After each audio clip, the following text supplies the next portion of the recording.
Kashinagar rail station निकट धारणार मृतदेह उद्धार। गजपति जिला काशीनगर रेल स्टेशन निकट रेल धारणार एक मृतदेह उद्धार होईछि।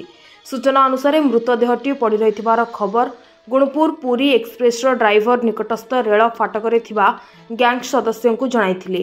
परे काशीनगर पुलिस घटनास्थल में पहुंची रेलबाई पुलिस आरपीएफ पारलाखेमुंडी को जणाइथिले। मृत व्यक्ति जनक हेले काशीनगर ब्लॉक खंडावा पंचायत अंतर्गत पुरुटीगुड़ा ग्रामर 42 वर्षीय जी शंकर गेरी बोली सूचना मिली। मृत व्यक्ति स्त्री सह 3टी संतान थिबा जनापड़ी।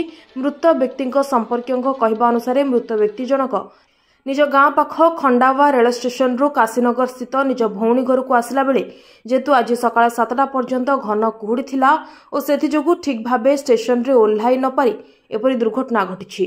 रेलबाई पुलिस शव को जबत करने सह पारलाखेमुंडी जिला मुख्य हॉस्पिटल को शव व्यवच्छेद निमंते पठाइछंती।